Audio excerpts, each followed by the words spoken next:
The shuttle's landing struts groaned against Tarian V's crystalline surface, sending vibrations through Mark Darrow's boots that made his teeth ache. Through the viewport, bioluminescent forests pulsed in waves of blue and green, their rhythm matching no heartbeat he'd ever known. The air recycler wheezed its final breath as systems powered down, leaving only the hum of his environmental suit and the persistent chime of his malfunctioning AI assistant. Atmospheric composition breathable with minor hallucinogenic properties. Local time, who cares? The sun never sets here anyway. Welcome to paradise. Mark. The drone's synthesized voice carried an inappropriately cheerful tone for something so broken. Mark checked his equipment one last time. Bioscanner, sample containers, the experimental pheromone neutralizer that was supposed to keep the local predators at bay. Everything a disgraced xenobiologist needed to collect photosynthetic flora samples that nobody else wanted to risk their reputation gathering. 3 years since the Academy had stripped his credentials over that damn paper about interspecies chemical communication. 3 years of grunt work on frontier worlds, and this was his chance to prove them wrong. The airlock hissed open, and humid air rushed in, thick with the scent of ozone and something sickeningly sweet, like overripe fruit mixed with copper. Mark stepped onto the landing platform, his boots clicking against the polished mineral surface that the planet's previous survey team had cleared. According to the briefing, the indigenous Karathi had agreed to limited human presence in exchange for medical supplies. Simple transaction. No complications expected. That's when he saw her. The Karathi warrior stood at the forest's edge, her elongated form casting strange shadows in the bioluminescent glow. 7 feet of lean muscle wrapped in iridescent armor that seemed to breathe with her movements. Her 4 arms were crossed in what the cultural database called a neutral stance, though Mark noticed the subtle tension in her secondary shoulders.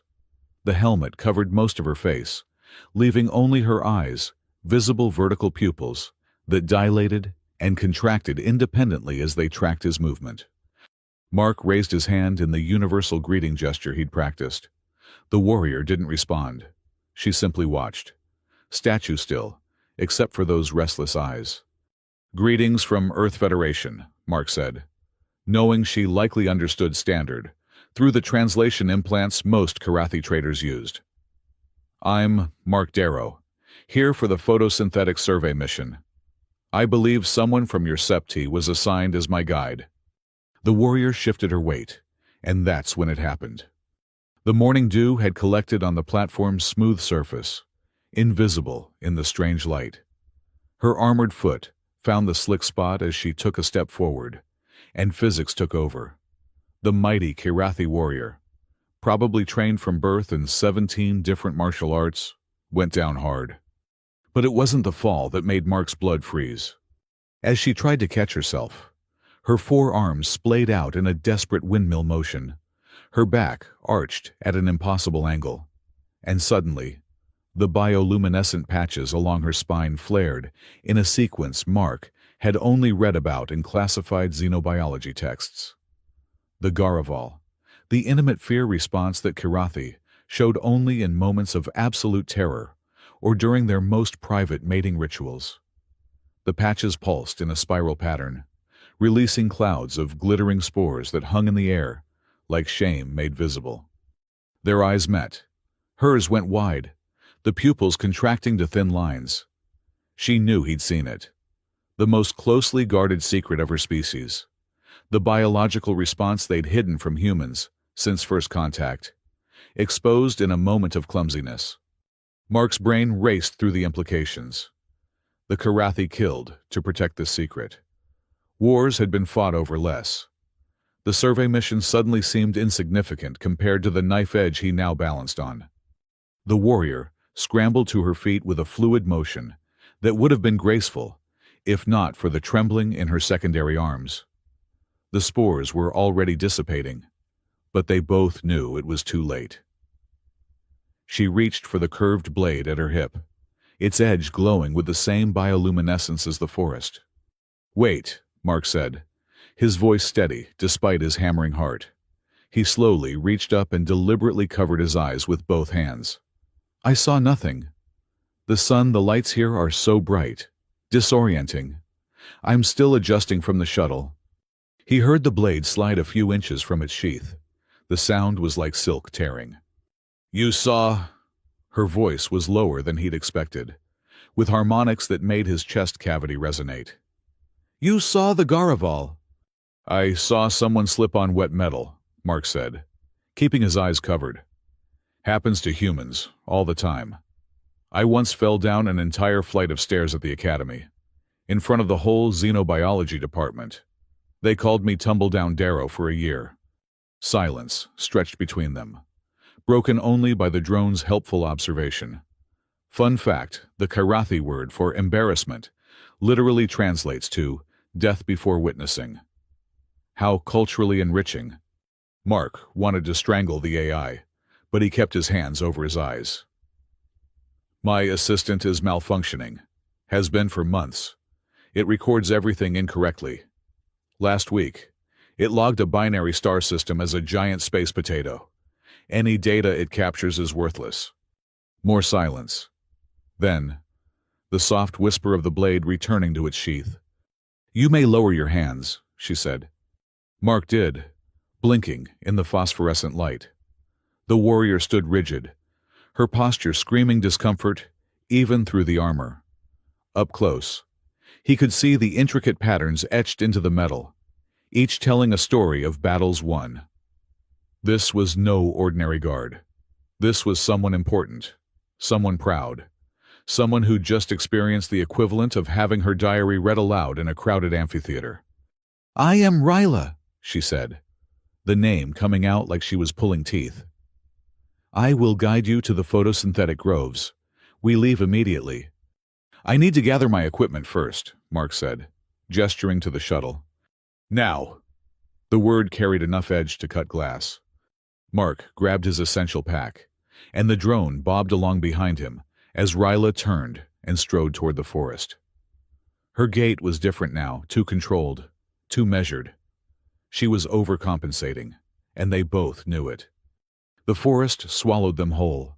Towering fungal structures that weren't quite trees stretched hundreds of feet overhead, their caps pulsing with internal light. The ground beneath was spongy, covered in a carpet of phosphorescent moss that left glowing footprints that faded after a few seconds. The air grew thicker, more oppressive, filled with spores that made Mark's sinuses tingle despite his breathing filter. Ryla moved through it all like a ghost, her forearms occasionally adjusting her path with touches to the fungal trunks. Mark noticed she never looked back at him, but her secondary eyes, the smaller ones at the base of her skull, that most humans didn't know about, tracked his every movement. The grove is 7 kilometers north, she said without turning. We must reach it before the acid rains come. Acid rains. Mark checked his briefing materials. The survey report didn't mention... Your surveys are 3 cycles old. Things change. She paused at a massive fungal growth, examining something in its surface. The rains come every 40 hours now. They will dissolve your suit in minutes. Fantastic, Mark muttered, adjusting his pack. The drone cheerfully added, Dissolution sounds exciting, like a very aggressive spa treatment. They walked in tense silence for an hour. The only sounds the squelch of moss under their feet and the distant calls of creatures Mark couldn't identify. Some sounded like earthbirds if earthbirds were the size of shuttles and had vocal cords made of broken glass. Others were worse wet, sliding sounds that seemed to come from everywhere and nowhere at once. Ryla suddenly stopped, her primary arms shooting out to block Mark's path. Her secondary arms drew 2 smaller blades from hidden sheaths. What is? Mark began, but she pressed one hand over his mouth. Her skin was surprisingly warm through his suit's fabric, and he caught a scent like cinnamon mixed with ozone. Through the bioluminescent haze, shapes moved. Large shapes. Mark's bioscanner went crazy, displaying readings that made no sense, mass signatures that shifted and split. chemical compositions that changed from organic to mineral and back again. Ryla's body language shifted entirely. Where before she'd been stiff and uncomfortable, now she moved with liquid grace. Her forearms weaved patterns in the air, and Mark realized she was communicating with something. The movements were hypnotic, a cross between sign language and interpretive dance, each gesture flowing into the next. The shapes in the forest responded, their own movements creating shadows that danced and merged. After what felt like hours, but was probably only minutes, the things retreated, sliding back into the deeper forest with sounds like wet leather dragging over stone. Ryla lowered her arms, the tension flowing out of her. Gorthvar. They hunt by heat and fear. If you show fear, you become prey. If you show nothing, you are nothing. What were you doing with your arms? Mark asked, genuinely curious. She turned to look at him for the first time since the platform incident. Speaking. Your people have a gestural language. All people have gestural language. Yours included. You simply forgot how to read it. She resumed walking, but something in her posture had changed. Less rigid. Your kind relies too much on sound. Sound lies. Bodies speak truth. Mark thought about the Garaval, about how her body had betrayed her deepest secret in a moment of instinct. He kept that thought to himself. They encountered more obstacles as they went deeper. A river of something that wasn't quite water, glowing purple and steaming, despite feeling cold when Mark tested it with a sensor probe. Ryla showed him how to cross using the fallen fungal logs, her forearms providing perfect balance as she demonstrated the technique. Mark, with his mere 2 arms, struggled and nearly fell twice. Each time, she caught him with casual strength, her face unreadable behind the helmet's visor. You said the acid rains come every 40 hours, Mark said as they paused to rest in a clearing where the fungal canopy created a natural shelter. How long has it been since the last one? 38 hours. Mark checked his chronometer. They'd been walking for 3 hours. We're not going to make it to the grove and back in time. No. She pulled something from her pack, a collection of what looked like organic pods. We shelter during the rains. These create barriers, she demonstrated, crushing one pod against a fungal trunk. It immediately expanded into a translucent film, hardening into something like glass. Your people developed these. We adapted. Your surveys never stay long enough to adapt. There was something in her tone. Not quite accusation, but close. The drone decided to contribute. Adaptation is just evolution's way of saying, I meant to do that, after falling on its face. Ryla's head tilted. Your machine is broken. Catastrophically, Mark agreed. But it's all I have. The Federation doesn't exactly shower disgraced researchers with top-tier equipment. Disgraced. She tested the word. You did something shameful. Mark laughed, but there was no humor in it. I published a paper suggesting that human pheromone signatures could be altered to allow deeper communication with certain alien species. The Academy called it dangerously speculative and an invitation to interspecies contamination. They destroyed my career over it. You believed species could truly communicate through chemistry. I proved it. Small scale, controlled conditions. But the results were undeniable. The review board didn't care. They wanted clear boundaries between human and alien. My work threatened that. Ryla was quiet for a moment. Then, your kind fears connection. Some do. Mark looked at her, trying to read anything through that helmet. What about your kind? We fear exposure. The words came out sharp, like she hadn't meant to say them. An awkward silence fell. Mark decided to change the subject. These photosynthetic plants, I'm supposed to study your people. Use them for something. Medicine. The light they store can heal certain wounds. But they are dying now. The acid rains poison them. So you agreed to let humans study them, hoping we could find a solution? Hope is a luxury. She stood, checking the canopy above. "We trade because we must. Your medicine for our knowledge. Simple transaction." But Mark heard something else in her tone. Not hope exactly, but maybe its cousin. Desperate pragmatism tinged with the faintest possibility that this time might be different. They continued through the forest, and Mark began to notice patterns in Ryla's movement. When she was alert, her secondary arms would twitch in specific sequences. Threat assessment, he realized. When she was thinking, her primary arms would make small, circular motions, like she was working through problems physically. And when she looked at him, really looked at him, not just tracking his movement, her pupils would dilate in synchronization, both focusing with an intensity that made him feel like she was trying to read his DNA. "You study me," she said suddenly. Mark didn't deny it. "It's what I do, what I did, understanding through observation." "And what have you observed?" He chose his words carefully. "You're not just a warrior. The way you read the forest, know the chemistry of those pods, understand the behavioral patterns of predators, you're a scientist too." She stopped walking. For a moment, Mark thought he'd offended her somehow. Then she reached up and touched a panel on her helmet.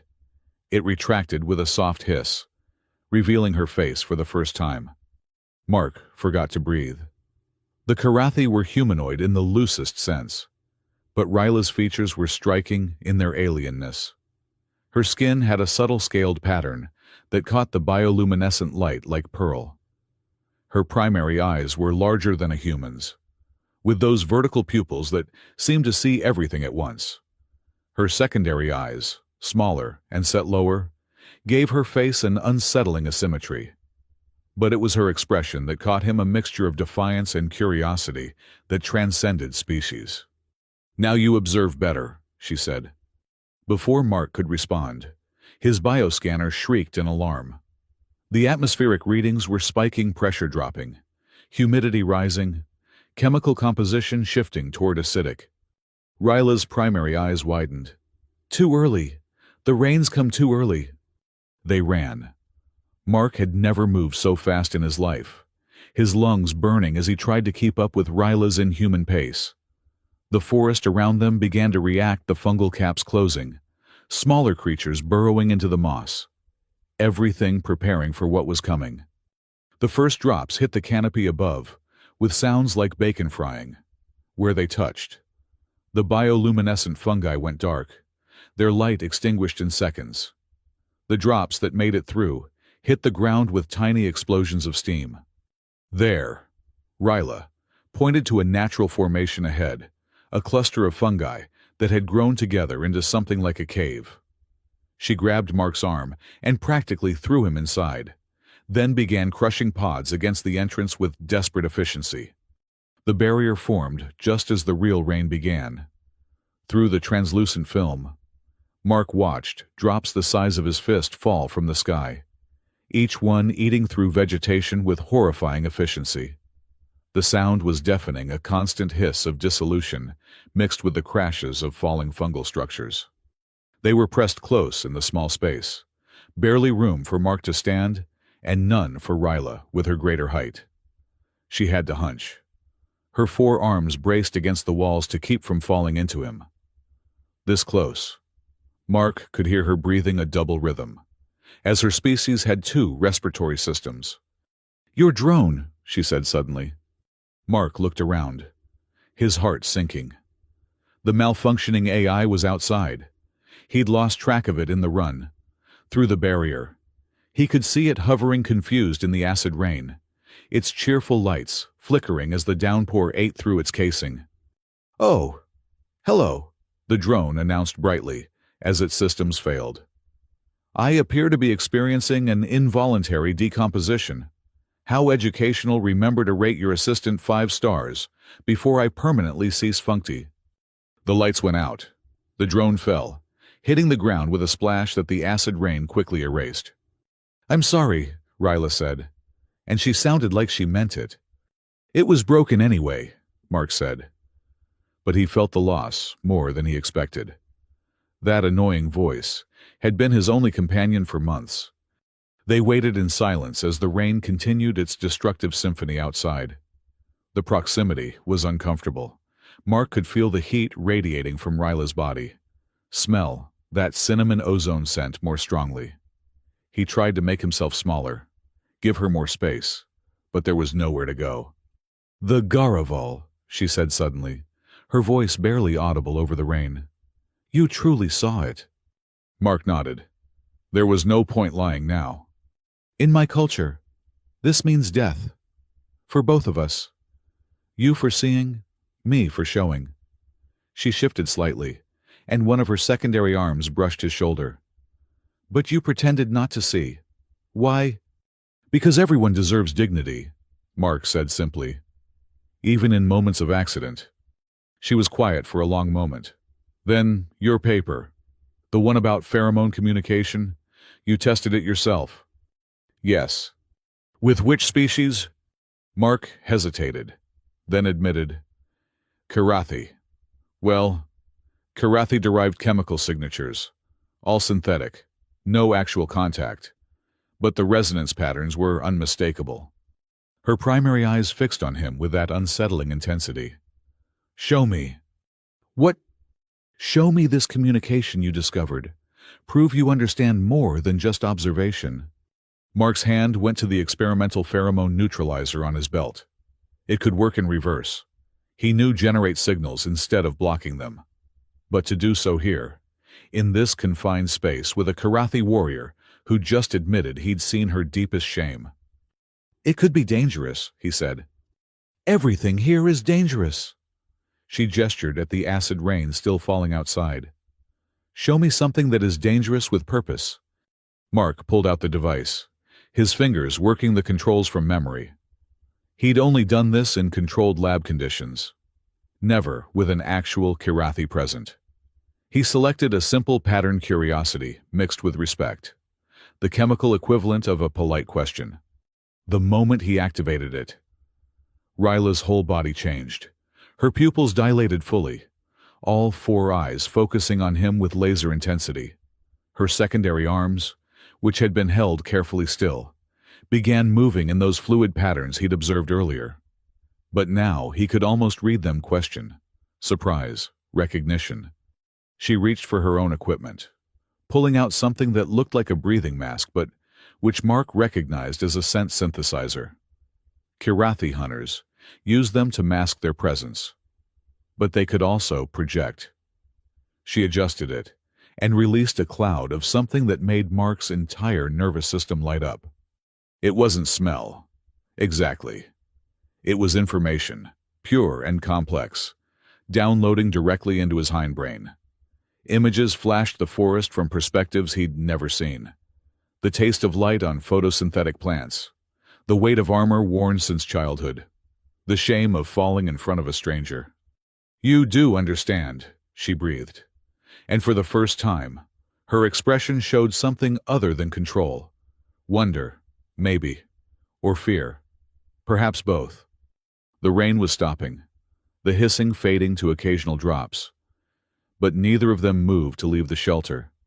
They stood there, two scientists from different worlds, sharing a language that neither of their species was supposed to admit existed. "This is why you were really sent here," Ryla said. It wasn't a question. "Not just the plants. To test your theories on my people." Mark wanted to deny it, but the pheromone communication made deception impossible. She could literally smell his intentions. "Not originally. But when I saw the assignment included a Karathi guide, I brought the equipment, just in case. And if I report this, then I'll be more than disgraced. I'll be imprisoned. Maybe executed, depending on how the Federation interprets interspecies contamination laws." She moved then, one of her primary hands reaching toward his face. Mark didn't flinch, even when her scaled fingers traced the line of his jaw. Her touch was gentle, exploratory, like she was trying to understand the architecture of his features. "You risk everything for knowledge," she said. "Don't you?" She pulled back, something like a smile crossing her features, or what Mark interpreted as a smile. with Kirathi expressions. It was hard to be certain. "The grove is still 4 kilometers away," she said, replacing her helmet. The barrier over the cave entrance was beginning to dissolve, the pod's protection fading as designed. "We should move before secondary predators emerge. They feed on what the rain kills." Mark packed away the pheromone device, his hands shaking slightly from the intensity of the exchange. As they prepared to leave, Ryla turned to him one more time. "The Garavel you saw, you will speak of it to no one." "Never. And this what we just shared. This also remains between us." "Agreed." She nodded and stepped out into the post-rain forest. The landscape had changed dramatically. What had been vibrant, bioluminescent growth was now a hellscape of dissolved organic matter and steaming pools of acid. But already, Mark could see new growth beginning, tiny shoots pushing up through the destruction, glowing faintly with stored light. "Your planets adapt quickly," he observed. "We must. Those who don't, dissolve." She looked back at him, and even through the helmet's visor, he could see her eyes. "Like your drone, sometimes the broken things are lost first." They picked their way through the damaged forest, and Mark found himself studying Ryla with new eyes. Not just as a subject to observe, but as a fellow scientist navigating the dangerous space between knowledge and survival. She'd risked as much as he had in that shelter, sharing a communication method her people had hidden for generations. A sound ahead made them both freeze. Voices. Human voices. Through the damaged fungi, Mark could see a Federation shuttle, sleek and military-grade. Nothing like his battered research vessel. Figures in environmental suits were taking samples from the acid pools, their movements efficient and purposeful. "That's not a standard survey team," Mark whispered. Ryla pulled him behind a massive fungal trunk that had somehow survived the rain. Her body language screamed danger, all 4 arms tense, ready for combat. One of the figures turned, and Mark's blood went cold. Even through the suit's visor, he recognized that face. Dr. Harrison Blake, the man who'd led the review board that destroyed Mark's career, the one who'd called his work an abomination of scientific ethics, and personally ensured he'd never work in a proper lab again. "Mark Darrow's shuttle is at the landing platform," Blake said to his team, his voice carrying clearly through the still air. "He's out here somewhere with the native guide. Find them." "What are our orders regarding the Kirathi?" another figure asked. "Subdual and extraction if possible.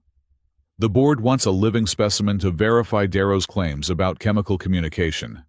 If he's been testing his theories illegally, we need proof. The native is that proof." Mark felt Ryla go absolutely still beside him. Not the stillness of hiding, but the coiled tension of a predator deciding whether to strike. "They don't know," Mark whispered urgently. "About the Garaval. About what we just did. They're here because of my old research, not—" "They want to take me." Her voice was flat, emotionless. "To make me a specimen. I won't let that happen." She turned to look at him, and even through the helmet, he could feel her disbelief. "You would stand against your own kind?" "They're not my kind. Not anymore." Mark pulled out the pheromone device again. "And I have an idea." Before he could explain, one of Blake's team members spotted them. "Contact 2 figures, bearing north-northwest." "Ryla, trust me," Mark said. Then activated the device at maximum output. But instead of communication pheromones, he selected a different profile, the chemical signature of the Gorthvar, the predators they'd encountered earlier. The effect was immediate. The forest around them erupted in movement as every acid rain survivor in a kilometer radius responded to what they perceived as a massive predator incursion. Smaller creatures fled in panic, their bioluminescent patterns creating a chaotic light show. Larger things that had been hiding began to emerge, drawn by the promise of either prey or conflict. Blake's team went into defensive positions, their weapons drawn but useless against threats they couldn't see clearly in the phosphorescent chaos. Blake himself was shouting orders, trying to maintain control as his sophisticated equipment went haywire from the biological interference. "Run," Mark said to Ryla. "Get to the grove, I'll deal with them." "You'll die?" "Maybe, but you'll live, and you'll have proof that not all humans are like them." He adjusted the device, adding another layer to the chemical chaos. "Go." She hesitated for one more second, then did something that shocked him. She pulled off her helmet again and pressed her forehead to his, a gesture he didn't understand, but which flooded him with her pheromone signature. Gratitude, respect, and something else he couldn't identify. Then she was gone, moving through the forest with that inhuman grace, disappearing into the bioluminescent shadows. Mark stood up, hands raised, walking toward Blake's team. "Dr. Blake, it's Mark Darrow. Call off your search." Blake's visor turned toward him, and even from a distance, Mark could see the satisfaction on the man's face. "Darrow, where's the native?" "Gone. Ran when she heard you talking about making her a specimen. Can't say I blame her." Blake approached, his weapon lowered but ready. "You've been testing your abomination theories, haven't you? We detected chemical anomalies from orbit, pheromone signatures that shouldn't exist. I've been collecting plant samples, as per my assignment." Mark kept his voice steady, even as creatures drawn by his chemical lure circled in the darkness. "Any anomalies are probably from the acid rain. It does strange things to the local biochemistry. Don't lie to me, Darrow." Blake was close now, close enough that Mark could see his eyes through the visor. "We know you brought equipment. We know you've been in close contact with the Karathi guide." "Contact, yes. Communication beyond basic standard." Mark let a smile cross his face. "But you'll never prove otherwise. Will you? She's gone, and I'm just a disgraced researcher collecting plants. Even if you arrest me, you've got nothing." Blake's hand moved to his weapon. For a moment, Mark thought the man might actually shoot him. Then, one of his team members called out in alarm. "Sir, we've got multiple life signs converging on our position. Big ones." Blake looked around, finally noticing how the forest had changed, how the shadows were moving with purpose now. The Gorthvar were coming, drawn by Mark's chemical beacon. "We're leaving," Blake decided. "Darrow, you're coming with us." "Actually, I think I'll stay." Mark pulled out the pheromone device, showing Blake the active display. "See, I'm broadcasting a massive predator signature right now. Every dangerous thing in this forest is coming here. If I turn it off suddenly, they'll attack whatever's closest. That would be you and your team." "You're bluffing." "I'm a disgraced xenobiologist with nothing left to lose, standing on an alien planet surrounded by creatures that dissolve in acid rain. Do I seem like I'm bluffing?" Blake stared at him for a long moment.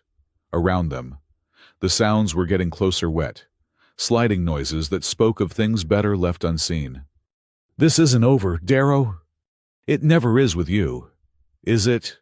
Mark adjusted the device, subtly changing the signature to suggest the predator was moving away, leading the approaching creatures on a false trail.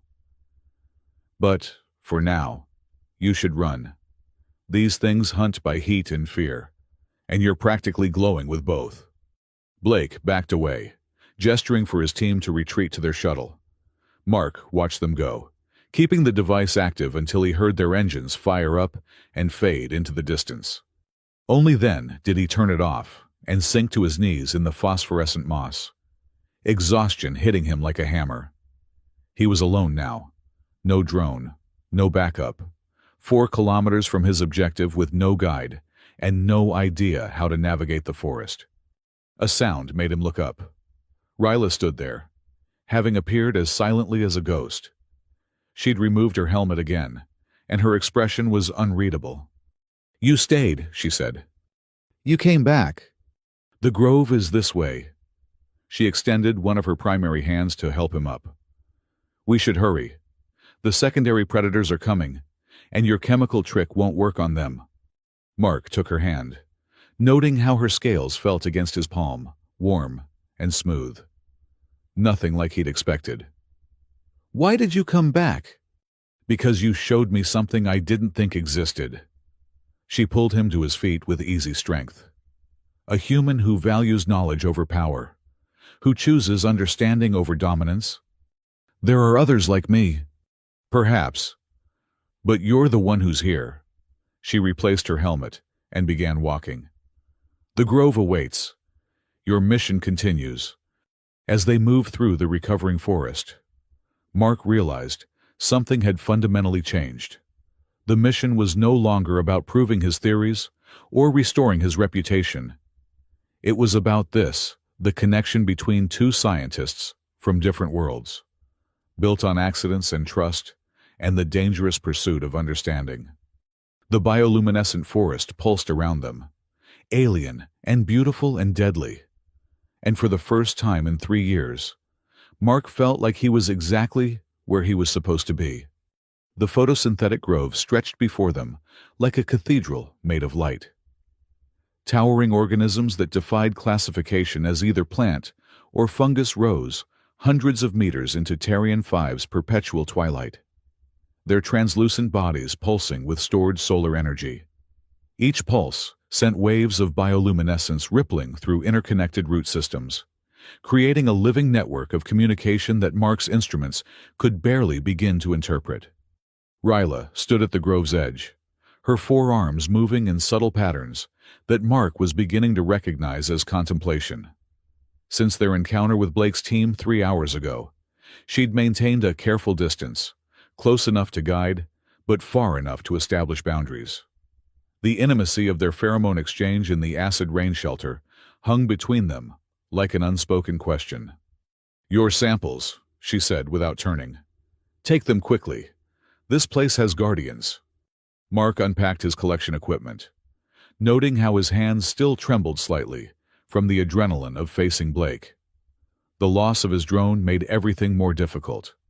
No automatic scanning, no cheerful if broken commentary to fill the silence.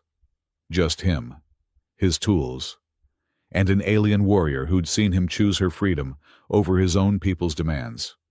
He approached the nearest photosynthetic structure, a spiral formation that seemed to breathe as it processed light. The moment his scanner touched its surface, the entire grove responded. Colors shifted from blue-green to deep purple, and a sound like crystalline wind chimes filled the air. "They're networked," Mark breathed, watching his readings spike. "Not just connected, they're one organism. The entire grove is a single entity." Ryla moved closer, her helmet still off since Blake's departure. In the grove's light, her scaled skin shimmed with iridescent patterns that seemed to respond to the photosynthetic pulses. "My people call it the Atheraka, the dreaming light. It remembers everything that happens within its borders." "Remembers how?" "Chemical memory. Each molecule of light processed carries information. The grove has been recording for thousands of cycles." She gestured to the spiraling structures. "Your kind sees plants. We see a library." Mark's scientific mind raced with implications. A living database that stored information in photons and chemicals. It was exactly the kind of discovery that could revolutionize humanity's understanding of consciousness and data storage. It was also exactly the kind of thing Blake would want to exploit. A shadow passed overhead, and Mark instinctively ducked. But Ryla remained still, her secondary eyes tracking something in the canopy. "Watchers," she said. "They protect the grove." Mark looked up to see creatures that seemed made of living glass, their bodies refracting the grove's light into rainbow patterns. They moved on wings that were more energy-filled than physical structure, leaving trails of phosphorescence in their wake. "They're beautiful," Mark said. "They're deadly." Ryla's primary arms shifted to what Mark now recognized as a defensive stance. One touch and your nervous system crystallizes. You become part of the grove's memory, but you cease to be yourself. As if responding to her words, one of the watchers descended, hovering just meters away. Mark could see through its translucent body to the complex organs within, or were they circuits? The distinction between biological and technological seemed meaningless here. The Watcher extended something that might have been a sensory appendage toward Mark. He held perfectly still, remembering Ryla's warning about the Gorthvar. Show no fear. Be nothing. But the Watcher wasn't hunting. It was scanning. Mark felt a tingling sensation as it examined him, like being read by a living computer. Then it turned to Ryla, and its entire demeanor changed. The creature's light shifted to red, and it emitted a sound, like breaking glass. Ryla's response was immediate. All four arms moved in a complex pattern, and she vocalized something in harmonics that made Mark's chest cavity resonate. But the Watcher wasn't satisfied. More descended from the canopy, surrounding them with deadly beauty. "What's wrong?" Mark asked, not daring to move. They sensed the chemical exchange. From the shelter. "We carry each other's pheromone signatures now." Ryla's voice was tight with controlled fear. "To them, we're contaminated, impure. Can you explain to them?" "They don't understand explanation. Only preservation or elimination." She slowly reached for one of her blades. "When I move, run for the edge of the grove. Don't stop. Don't look back." "I'm not leaving you. This is not your fight. It became my fight the moment I used that pheromone device." Mark carefully pulled out the neutralizer, the same device that had saved them from Blake. "What if we're not contaminated? What if we're evolved?" Before Ryla could stop him, Mark activated the device, but instead of mimicking a predator or neutralizing pheromones, he did something insane. He amplified the mixed signature human and Karathi chemicals combined into something entirely new. The effect was instantaneous. The Watchers recoiled, their light shifting through spectrums Mark had never seen. The grove itself responded, its pulses accelerating until the entire forest seemed to strobe with urgent communication. Then, silence. The Watchers hung motionless in the air, their crystalline bodies reflecting the grove's light like prisms. Mark held his breath, acutely aware that he might have just signed both their death warrants. One Watcher, larger than the others, approached. Its appendage extended again, but this time toward both of them simultaneously. Mark felt the scan again, but deeper now, like it was reading his DNA, his memories, his potential futures. Images flooded his mind. Not his own memories, but the grove's. He saw Kirathi warriors bringing their wounded here centuries ago, the light healing damaged tissue and broken spirits. He saw the first human survey team, taking samples without understanding what they were stealing. He saw Ryla as a child, brought here by elders to learn the sacred patterns of her people's gestural language. And he saw himself and Ryla in the acid rain shelter, two species bridging an impossible gap through chemistry and trust. The Watcher withdrew, its light shifting to a color that had no name in any human language. It sang, there was no other word for it, a crystalline melody that the other Watchers took up in harmony. Then they rose as one, disappearing into the canopy like scattered light. Ryla stared at Mark, her four eyes wide with something between awe and fear. "What did you do?" "I showed them evolution in action," Mark said, his voice shaky. "Contamination and adaptation are the same thing, just viewed from different perspectives." She was quiet for a long moment, processing. Then, unexpectedly, she laughed. It was a strange sound, multi-tonal and rich. Nothing like human laughter, but conveying the same release of tension. "You are either the wisest human I've met or the most foolish." "Probably both," Mark admitted, finally allowing himself to breathe normally. "Can I continue collecting samples now?" "The Grove has accepted you." "Accepted us," she corrected herself, and Mark caught the significance of that shift. "Take what you need." For the next hour, Mark worked in focused silence, collecting samples of the photosynthetic organisms with Ryla's guidance. She showed him which structures were youngest, which held the most light, which would survive transplantation. Her knowledge was deep, practical, gained from a lifetime of interaction with this ecosystem. "You weren't always a warrior," Mark observed, watching her gentle handling of a delicate light fruit. "No, Kirathi is always one thing."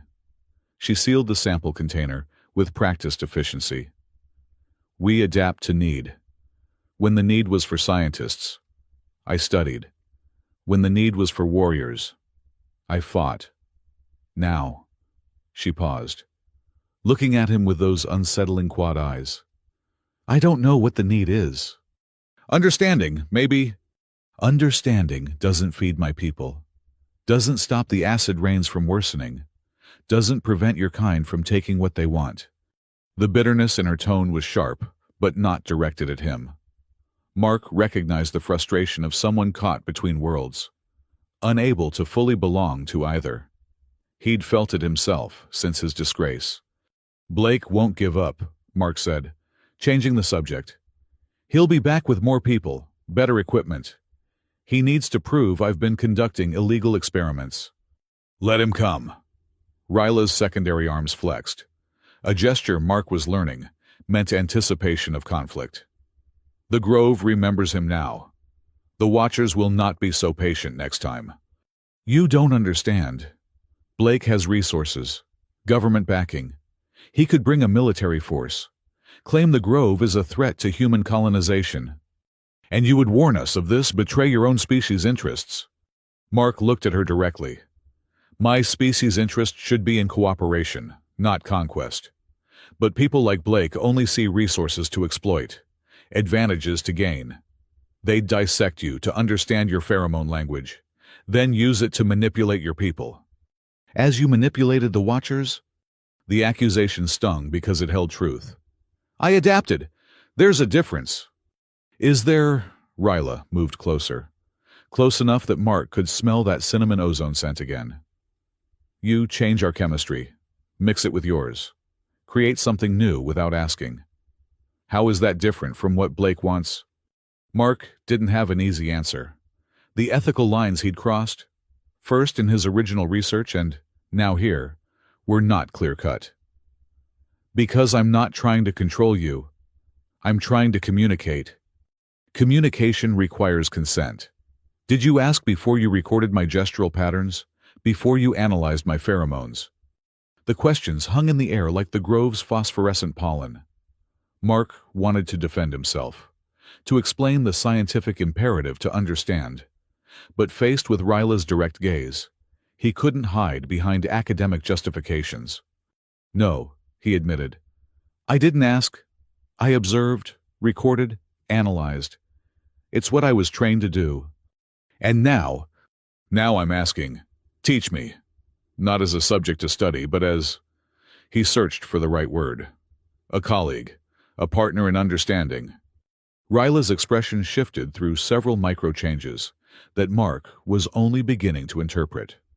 Skepticism, consideration, something that might have been hope. "The Grove holds more than light," she said finally. "There are patterns here, messages from my ancestors, chemical poems that tell our history. If you want to understand, truly understand, I could show you. I want that." She led him deeper into the Grove, to a section where the photosynthetic structures grew in perfect spirals, their light pulsing in complex rhythms. Here, the air was thick with spores that made Mark's head swim even through his filter. "Remove your breathing filter," Ryla said. "The hallucinogenic properties are part of the experience. The Grove doesn't just store information in light, it stores it in everything. To read it properly, you must be open to it." Mark hesitated. Removing protective equipment on an alien planet went against every protocol he'd been taught.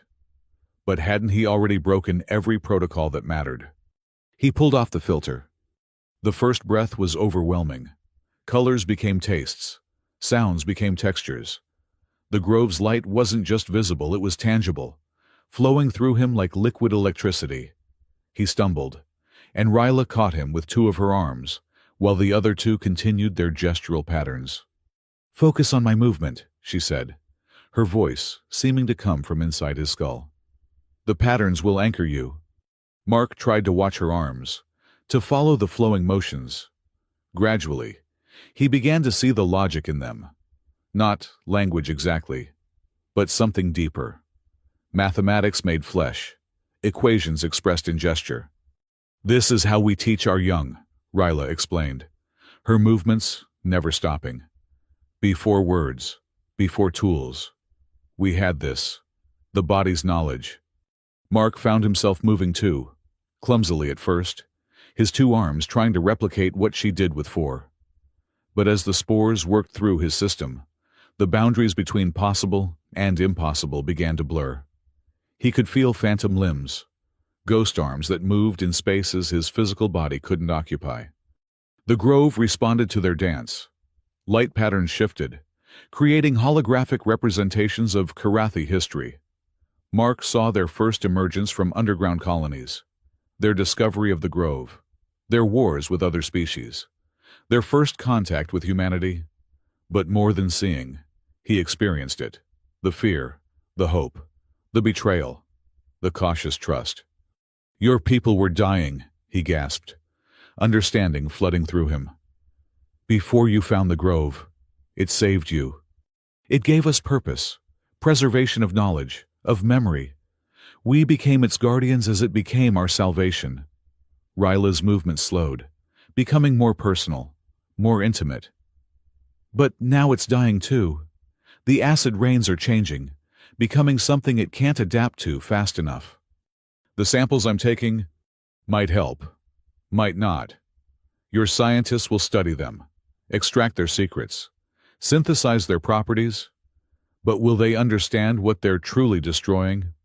Mark wanted to say yes, that science could save the grove. But he'd seen how Blake operated, how the Federation valued exploitation over preservation. "Some will understand. Not enough, but some." A sound echoed through the grove.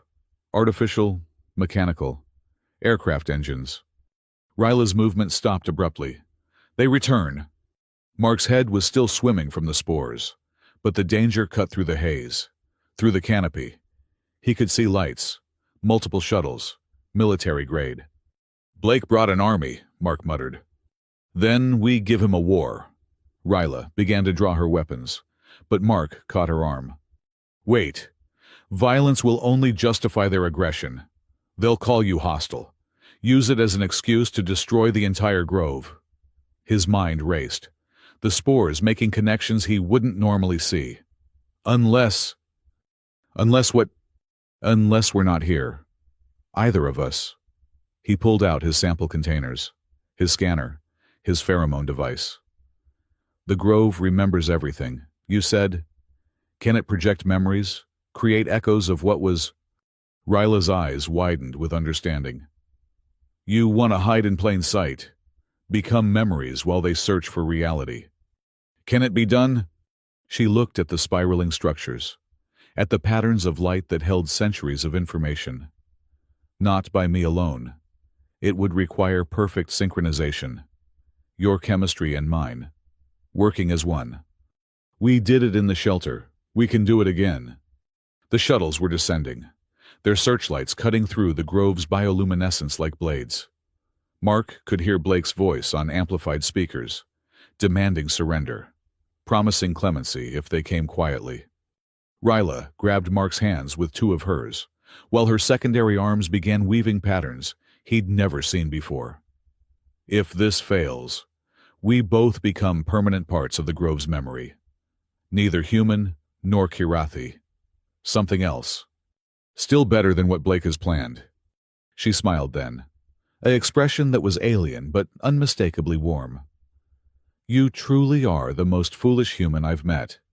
"Wisest," Mark corrected. "You said wisest, too. That remains to be seen."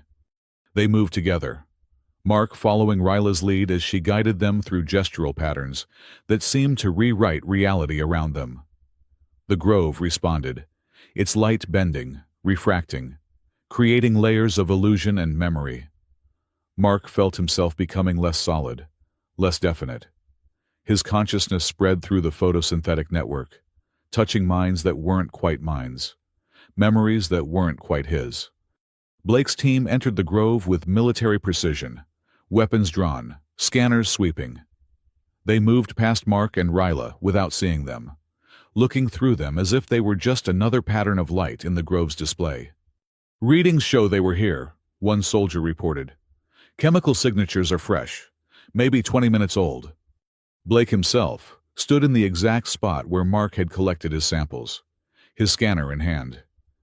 "They're hiding. The Karathi knows this terrain. Spread out, full sweep pattern, check every structure." For an hour, they searched. Mark felt each second like a year. His consciousness stretched thin across the grove's network, beside him, through him, with him. Ryla maintained their camouflage, her will, the anchor that kept them from dissolving completely into the living light. Through the grove's senses, Mark felt the watchers gathering in the canopy. They recognized the threat Blake represented, the danger to their sanctuary.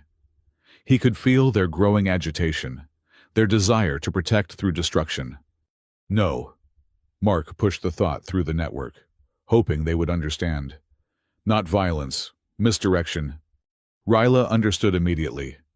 Her gestural patterns shifted, and suddenly, the grove was full of echoes. Dozens of false readings, phantom chemical signatures, illusions of Mark and Ryla appearing and disappearing throughout the forest. Blake's team spun in circles, chasing ghosts, their equipment overloading from conflicting data. "Sir, we're getting multiple contacts," a soldier reported. "They're everywhere and nowhere." Blake's frustration was tangible even through the grove's filtered perception. "It's the alien. She's using some kind of natural camouflage. Switch to thermal imaging." But thermal was useless in a forest that generated its own heat through photosynthesis. Every structure glowed with life, creating a maze of false positives. "Dr. Blake," another voice called. "We're getting a priority message from Federation Command. Something about our authorization." Mark felt Ryla's amusement ripple through their connection. While Blake had been gathering his forces, she'd used her trade contacts to question his authority through official channels. The Karathi might not have human technology, but they understood bureaucracy. Blake listened to his communicator, his face growing darker with each word. "What do you mean our permit's been revoked? I have full authority from the Science Council." "Apparently, the Trade Commission supersedes the Science Council in matters of interspecies commerce," the soldier explained. "The Karathi have filed a formal complaint about unauthorized military presence in a designated research zone." "Darrow." Blake spat the name like a curse. "This is his doing." Actually, it was Ryla's. But Mark wasn't about to correct him. Blake stood in the center of the grove, surrounded by light he couldn't understand, and enemies he couldn't see. "Mark Darrow," he shouted. "I know you're here. I know you're listening. This isn't over. Your illegal experiments, your contamination of human genetics with alien chemistry, I'll expose it all. You'll be more than disgraced. You'll be condemned as a traitor to your species." Mark wanted to respond, to defend himself. But Ryla held him back through their connection. Silence was their strength now. Finally, inevitably, Blake ordered the retreat. The shuttles lifted off, leaving the grove in peace but not unmarked. Their heavy landing struts had damaged some of the younger growth, and their scanners had disrupted the delicate chemical balances in several sectors. Only when the engine sounds faded completely did Ryla release their camouflage. Mark gasped as he snapped back into his singular body, his knees buckling from the strain. Ryla caught him again, all four arms supporting his weight as he readjusted to being merely human. "We did it," he breathed. "We survived," she corrected. "But Blake spoke truth. This is not over." Mark looked at the damaged sections of the grove, at the watchers who were already beginning repair efforts. "No, it's not." But something's changed. The Grove accepted us, both of us. Together. That's unprecedented. Unprecedented. Ryla repeated the word, testing its weight. Your language has many words for things that have never been. My language has only one. What's that? She made a gesture he didn't recognize. Something complex that used all four arms in flowing synchronization. When she spoke the word, it resonated through multiple harmonics, Aethera Kai 9. What does it mean? Roughly the impossible that becomes inevitable. She helped him stand fully, but didn't remove her arms. Like a human and a Kirathi sharing consciousness. Like choosing each other over their own kinds. Mark looked at her. Really looked at her. The alien features that had seemed strange just hours ago now felt familiar. Known. Through their chemical connection, he could sense her emotions, uncertainty, hope, fear, and something else. Something warm. Ryla, what happens now? Blake will make good on his threats. He'll paint me as a contaminator, you as a hostile. Our governments will get involved. Then we continue what we started. We prove that communication is possible, that understanding doesn't require conquest. She gestured to his sample containers. Your research continues, but not alone, not in secret. You want to come with me to Earth? I want to finish what we began in that acid rain shelter. True communication between species. Not just chemical or gestural, but complete. Her primary eyes met his. Unless you prefer to return to being disgraced and alone. Mark thought about his empty lab, his malfunctioning drone, the 3 years of isolation since his academic exile. Then he thought about the connection he'd felt in the Grove, the partnership that had saved them both. No, he said simply, not alone, not anymore. The Grove pulsed around them, its light settling into calmer patterns as it returned to its ancient rhythms. But new patterns were there too, woven into its memory. The pattern of a human and a Kirathi standing together, creating something unprecedented, something impossible that becomes inevitable. As they gathered the samples and prepared for the journey back to Mark's shuttle, Ryla made a small gesture with her secondary arms. Mark had seen it before, but only now understood its meaning. Gratitude mixed with anticipation. The start of something new. Your shuttle, she said suddenly. It won't accommodate my physiology for a long journey.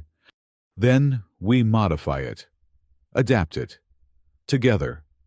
Mark smiled, the expression feeling strange after so much tension. Besides, I could use a co-pilot who actually works, unlike my late drone. I don't make jokes about everything being educational. No, but you do literally speak in gestures I'm only beginning to understand. That should make for interesting flight conversations. She tilted her head. A motion he was learning indicated amusement. You assume I'll talk during flight. You'll teach. I'll learn. We'll probably argue about chemical formulas and gestural linguistics. This is your idea of partnership. No, Mark said, hefting his pack full of samples that might save the Grove. It's my idea of evolution. They left the Grove as the day cycle shifted, the bioluminescence dimming to its resting state. Behind them, the Watchers sang their crystalline songs, and the ancient memory of the forest added a new chapter to its endless story.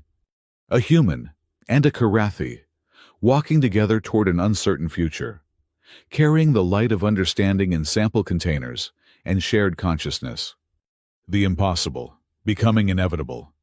The journey back to Mark's shuttle took twice as long as the outward trip, not because of distance, but because every few hundred meters, Ryla would stop and add another modification to their route, creating false trails and chemical dead ends that would confuse anyone trying to track them.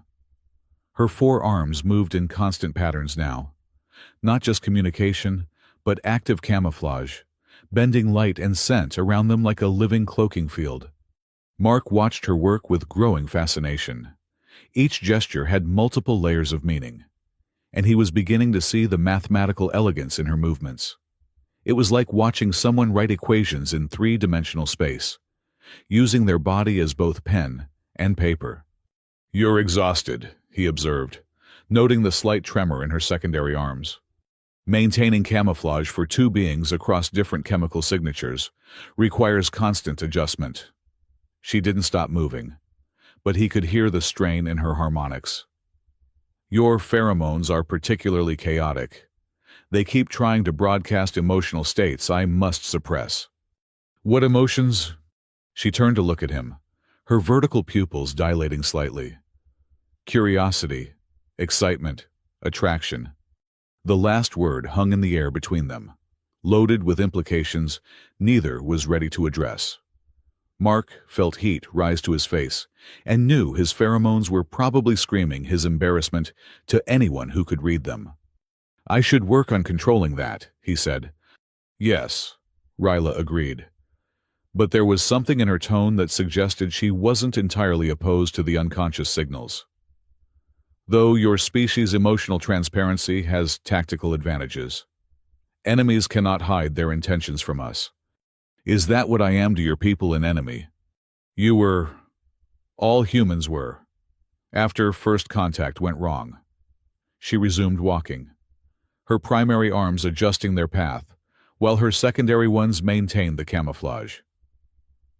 "Your ships came seeking resources. Our forests were just biological matter to harvest. The grove was nearly destroyed before treaties were signed." Mark had read the sanitized version in Federation records. Now he suspected he was hearing something closer to truth. "How many groves were there originally?" 12. "This is the last fully functional one." The pain in her voice transcended species barriers. "Each grove was a library, a memory bank of our entire civilization. We lost 11/12 of our history to human efficiency." They walked in silence after that, Mark processing the weight of what humanity had destroyed in its hunger for resources. The photosynthetic samples in his pack felt heavier now, carrying not just biological material, but the last echoes of an entire culture's memory. The forest began to thin as they approached the landing zone, and Ryla's camouflage efforts intensified. She pulled Mark into the shadow of a massive fungal growth, all four arms working to weave a barrier of bent light around them. "Something's wrong," she whispered, her secondary eyes scanning in directions Mark couldn't even look. "The area's too quiet." Mark strained his senses but could only detect the usual background noise of Tarian V's ecosystem. "Blake's people." "No. Different. Older threat." She drew two of her curved blades, the metal singing softly as it cleared the sheaths. "Storm touched." Before Mark could ask what that meant, the attack came. Creatures erupted from the fungal mat beneath them, things that looked like they'd been assembled from spare parts and nightmares. Their bodies showed signs of acid rain damage. Flesh melted and reformed into new configurations. Multiple species fused into singular horrors. Ryla moved like liquid violence. Her forearms created a sphere of death around them, blades cutting through mutated flesh with surgical precision. But there were too many, and they kept coming, drawn by the scent of healthy tissue. Mark fumbled for his pheromone device, trying to remember the fear signature that had worked on the Gorthvar. But these things were beyond fear, beyond any normal biological imperative. They were hunger given form, corruption made flesh. One got past Ryla's defense, its malformed appendage reaching for Mark's throat. He stumbled backward, tripped over a root, and went down hard. The thing loomed over him, its body a mass of fused organs and exposed bone, multiple mouths opening in harmony. Time slowed. Mark saw Ryla turn, saw the horror in her four eyes as she realized she couldn't reach him in time. He saw his death in the creature's fractured biology, evolution gone wrong in the worst possible way. Then his hand found the spare breathing filter in his pack. Not to put it on, but to reverse it. He'd modified filters before, turning them into crude chemical dispensers. His fingers worked from muscle memory, inverting the flow, creating a weaponized burst of concentrated atmospheric chemicals. The blast hit the storm-touched creature directly. The mix of spores, pheromones, and acid rain residue created a reaction Mark couldn't have predicted. The creature's already unstable biology went into overdrive, its fused parts trying to adapt in different directions simultaneously. It tore itself apart from the inside, each piece trying to become something different.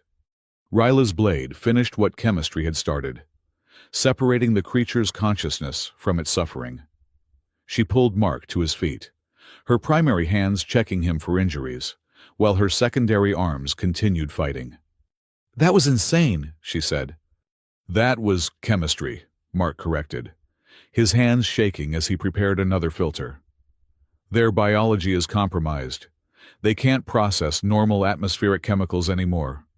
Working together, they fought through the pack. Ryla's blades and Mark's improvised chemical weapons proved devastatingly effective. The storm-touched creatures fell one by one, their corrupted forms finally finding peace in dissolution. When the last one fell, Ryla sank to her knees, green blood seeping from dozens of small wounds Mark hadn't noticed during the fight. Her breathing was labored, both respiratory systems working overtime. "You're hurt." Mark knelt beside her, pulling out his medical kit. "Surface damage. Nothing critical." But she didn't resist when he began cleaning the wounds, applying synthetic skin patches that would work until they could get proper treatment. "These creatures," Mark said as he worked, "they're victims of the acid rain. Victims and predators both. The rains don't always kill. Sometimes they change, merge, corrupt. The storm-touched are what remains." She winced as he applied antiseptic to a particularly deep gash. "They hunt the borders between life and death, feeding on anything with stable biology." How long have they been a problem? "Since the rains changed. 3 cycles ago. The same time the groves began dying." She looked at him with those unsettling quad eyes. "Your people's industrial operations on the southern continent. They changed the atmospheric chemistry. The rains adapted." Another weight of guilt added to Mark's growing collection. Humanity's fingerprints were all over this planet's suffering. "I'm sorry," he said, knowing it was inadequate. You didn't cause this. "My species did." And my species could have fought harder against the industrialization. We chose trade over conflict. She stood, testing her balance. Blame solves nothing. Solutions might. They made it to Mark's shuttle without further incident, though Ryla insisted on checking every approach twice before allowing them to advance. The vessel sat where he'd left it, looking remarkably primitive compared to Blake's military craft, but wonderfully familiar. "Home sweet home," Mark muttered, running his hand over the battered hull. "This flies." Ryla's skepticism was evident even through her alien features. "Usually, sometimes, with encouragement and occasional percussive maintenance." He opened the hatch, wincing at the squeal of metal on metal. "I'll need to modify the interior for your physiology. The seats won't work with your secondary arms, and the atmosphere mixture might need adjustment." "I can adapt." "You shouldn't have to." Mark began pulling out equipment, creating space. Partnership means meeting in the middle, not one side always bending. Ryla watched him work, her expression unreadable. "You're different from other humans I've encountered." "Disgraced and desperate, you mean?" "Willing to change. Most of your kind expect the universe to reshape itself to their expectations. Maybe that's why I failed as a proper human scientist." Mark managed to remove one of the passenger seats entirely, creating room for Ryla to sit comfortably with all 4 arms free. "I kept trying to understand, rather than control. Understanding is control, just a different kind." Mark paused in his work, considering her words. "You're right. I've been fooling myself, thinking observation is passive. Every time I record your gestures, analyze your chemistry, I'm trying to control through categorization. Yet you recognize it. That's the difference." She entered the shuttle, moving carefully in the confined space. Her secondary arms traced the walls, reading the vessel through touch. This ship has fear in its metal. Fear. Emotional resonance. You've been afraid many times in here. The metal remembers. Mark thought about all the close calls, the emergency landings, the times he'd barely escaped Federation patrols while conducting his illegal research. It's been a complicated few years.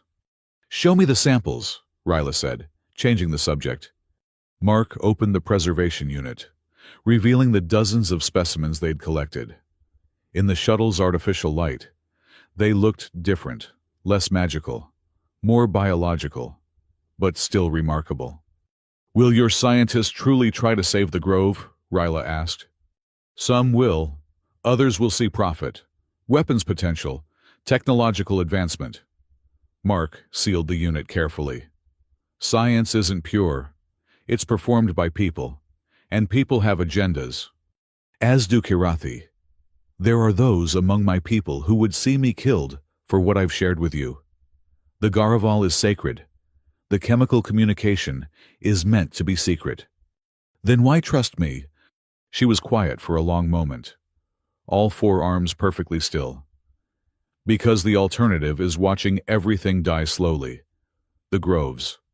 My people's memory. The connection between past and future.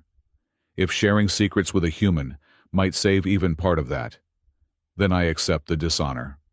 Mark heard the weight in her words, understood the magnitude of what she was risking. We'll make it worth it. I promise. Don't promise. Promises are just words. Show me through action. The shuttle's communication system crackled to life, making them both jump. Mark had forgotten he'd left it on passive scan. Repeat. This is Federation Science Vessel Endeavor, calling marked shuttle, XB-5847. Dr. Harrison Blake, commanding. Respond immediately, or be designated hostile. Mark's blood froze. Blake had moved faster than expected, commandeering a science vessel to circumvent the Trade Commission's restrictions. They're in orbit, Mark said, checking his instruments. Full sensor sweep. They'll detect us in minutes. Then we leave now. The shuttle's not ready. I haven't adjusted life support for you. Haven't calculated fuel margins for two beings. Mark? Ryla placed one of her primary hands on his shoulder. We adapt or we dissolve. Which do you choose? He looked at her. This alien warrior scientist who'd risked everything to trust him. Then he looked at the samples that might save her world. The data that could revolutionize interspecies communication. The partnership that had already changed both of them. We adapt. His fingers flew over the controls, bringing systems online with reckless speed. The engine coughed, protested, then roared to life. Ryla strapped herself in as best she could, her four arms finding purchase points throughout the cabin. Federation Shuttle, you are in violation of Statute 2847B regarding unauthorized biological experimentation. Prepare to be boarded. Mark opened a channel. Dr. Blake, this is Mark Darrow. I'm conducting authorized research under Trade Commission Permit 4X7799. You have no jurisdiction here. I have emergency authority from the Science Council to prevent biological contamination. Your mixing of human and Kirathi chemical signatures has been detected. You're coming with us. Darrow. You and the specimen. Specimen, Ryla repeated, her voice carrying enough edge to cut steel. Mark killed the channel and fired the engines. The shuttle lurched upward, acceleration pressing them into their seats. Through the viewport, Tarian 5 fell away, its bioluminescent forests becoming abstract patterns of light. Where are we going? Ryla asked, her voice strained against the G-forces. No idea. Away first, then we figure out the rest. The shuttle broke atmosphere, and stars exploded across the viewport, beautiful and cold and infinite. Behind them, Mark could see the Endeavor beginning pursuit, its newer engines capable of much higher speeds. They'll catch us, Ryla observed. Yes. You have a plan. I have half a plan, maybe a third. What fraction involves us surviving? Still calculating. Mark's hands danced over controls, pushing the shuttle's limited systems to their maximum. But it definitely involves trust. I trust you. The simple statement hit Mark harder than the acceleration. Why? Because you gave me dignity when I deserved shame. You chose my freedom over your redemption. You see me as a person, not a subject. She paused, then added with what might have been humor. Also, I have no other options currently. The Endeavor was gaining, its sensors already locking onto their heat signature. Mark could imagine Blake at the helm, savoring his imminent victory. Then, Mark saw it. A debris field from an old mining operation, chunks of metal and ice tumbling in chaotic orbits. Dangerous to navigate, nearly impossible for larger vessels. Hold on, he said, and dove straight for it. The shuttle shuddered as they entered the field, proximity alarms screaming. Mark killed them all, flying on instinct and desperation. Ice crystals scraped the hull. Metal fragments spun past the viewport like deadly dancers. Behind them, the Endeavor had to slow, its bulk making the passage treacherous. But they didn't stop. Blake's voice came over the comm again. You're only delaying the inevitable. Darrow, we have your trajectory. We know where you're going. But Mark wasn't going anywhere. He was buying time, letting Ryla work. She had produced a device he didn't recognize, connecting it to the shuttle's communication array with surprising expertise. What are you doing? Calling in debts. The Kyrathi have been trading for generations. We have allies, even among your kind. Her 4 arms worked multiple interfaces simultaneously, sending coded messages Mark couldn't read. Your Dr. Blake has made enemies. Others who've had their work destroyed, their careers ended. They remember. A rebellion of the disgraced? A coalition of the discarded? She finished her work and leaned back. Now we wait. They cleared the debris field. The shuttle's hull scored but intact. The Endeavor emerged moments later, gaining rapidly. Mark could see its weapon systems coming online. So much for scientific ethics, he muttered. They won't destroy us. They need us alive for evidence. Ryla seemed remarkably calm for someone being hunted. But they will disable your shuttle. Our shuttle! She looked at him, surprise flickering across her features. Our shuttle, she agreed. The first warning shot crossed their bow, energy crackling through space. The second would be more direct. Then, new contacts appeared on Mark's scope. 3 ships, emerging from fold space with precision timing.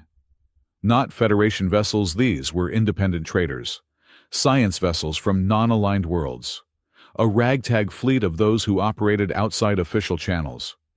This is Captain Sarah Chen of the Independent Vessel Synthesis. A voice crackled over comms. Dr. Blake, you are outnumbered and outgunned. Withdraw immediately. Mark laughed. Actually laughed. Sarah Chen from the Academy. Hello, Mark. Heard you were causing trouble again. Couldn't let you have all the fun. Sarah had been another casualty of Blake's righteous campaign. Her research into consciousness transfer deemed ethically abhorrent, despite its potential to save lives. Blake's response was predictable. You're interfering with official Federation business. This is an act of war. This is an act of science, Sarah replied. Real science, not your political theater. Mark's research deserves to be heard, not buried. His research is contamination. His research is evolution. This from another ship, a Nexari vessel, whose captain had clearly been monitoring the situation. We've reviewed his preliminary data. Interspecies chemical communication could revolutionize galactic cooperation. More ships appeared. Word was spreading through the unofficial networks, the underground community of scientists and traders who'd learned to work outside Federation restrictions. Each had their own reasons for opposing Blake. But together, they formed an imposing barrier. You have 1 hour to withdraw, Sarah announced. After that, we start broadcasting everything your illegal military actions, your suppression of legitimate research, You're fear-mongering about biological contamination. The real contamination is minds like yours in positions of power. The Endeavor hung in space, outnumbered and politically outmaneuvered. Mark could imagine Blake's fury, his perfect plan unraveling because he'd underestimated the bonds between outcasts. Finally, inevitably, the Endeavor turned and engaged its full drive, disappearing in a flash of twisted space-time. The comm channel erupted in celebration, but Mark barely heard it. He was looking at Ryla, who was looking back at him with an expression he was learning to read as wonder. "You have allies," she said. "We have allies," he corrected. "This changes everything. We're not alone in this." "No," she agreed, and one of her secondary hands found his, scales against skin. Different, but compatible. "We're not alone." Sarah's voice cut through the moment. "Mark, you magnificent fool.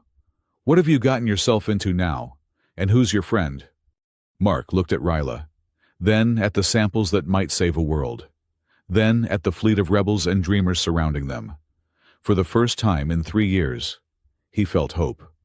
"Sarah, meet Ryla. She's my research partner. We're about to change the galaxy." "Ambitious. I like it. Follow us to Nexus Station. It's neutral territory, and we have a lot to discuss." As the fleet formed up around them, protecting the battered shuttle with their presence, Mark felt the weight of the moment. This wasn't just about his redemption anymore, or even about saving the Grove. This was about proving that communication could triumph over control, that understanding could bridge any gap, that evolution happened not through purity, but through mixing, merging, becoming something new. "Your pheromones," Ryla observed. "They're broadcasting hope now." "Is that a problem?" "No." She squeezed his hand gently, careful of her strength. "Hope is contagious, even across species." The shuttle fell into formation with the fleet, heading toward Nexus Station and an uncertain but promising future. Behind them, Tarian 5 turned in its orbit, the last Grove pulsing with bioluminescent life, holding memories of two people who'd chosen each other over everything they'd been taught to believe. In the preservation unit, the samples glowed softly, carrying not just biological material, but the seeds of revolution. And in the cockpit, a human and a Kirathi sat side by side, their chemistries mingling, their futures intertwined, living proof that the impossible could become inevitable. Nexus Station hung in space like a metallic flower. Its petals formed from docking rings that accommodated ships from a dozen different species. Mark had heard stories about the place a haven for those who didn't fit within their respective governments' narrow definitions of acceptable. Now, approaching it in their battered shuttle with Ryla beside him, he understood it was more than that. It was hope crystallized into steel and ceramic. First time, Captain Sarah Morrison asked over comms. She'd changed her surname since the academy. Mark noted, "Smart move when you're technically a fugitive from Federation justice." "First time as myself," Mark replied, watching the station grow larger in the viewport. "I've docked here before under false identities." "Haven't we all?" Sarah's laugh carried bitter experience. "Bay 12 is ready for you. Fair warning, the station's atmospheric processors are acting up. Some sections have higher than normal spore content from the Yeltran fungal farms." Beside him, Ryla tensed. "Spores. Different from Tarian 5, Mark assured her. "These are agricultural, not hallucinogenic. Probably." "Your confidence is overwhelming," she said. But he caught the gesture her secondary arms made amusement, mixed with apprehension. The docking was rough. Mark's shuttle really wasn't designed for precision maneuvers, and adding Ryla's weight had thrown off the balance calculations. They scraped against the docking collar with a sound like fingernails on metal, finally settling with a shudder that probably didn't inspire confidence in anyone watching. "Smooth," Ryla observed. "We're alive and docked. That counts as smooth in my book." The airlock cycled, and they stepped into Nexus Station proper. The first thing that hit Mark was the smell, a mixture of ozone, alien spices, and something fungal that made his sinuses tingle. The second was the visual chaos. The corridor walls were covered in what looked like graffiti, but which Mark recognized as equations, chemical formulas, and theoretical proofs in multiple languages and mathematical systems. "The station's memory," a voice said. Mark turned to find Sarah Morrison standing there, older than he remembered, scarred in ways that suggested her exile had been anything but peaceful. Her eyes, though, still held the sharp intelligence that had made her one of the Academy's brightest before Blake destroyed her career.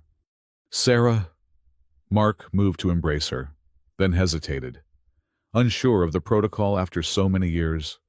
She solved the problem by pulling him into a fierce hug. "You absolute idiot," she said into his shoulder.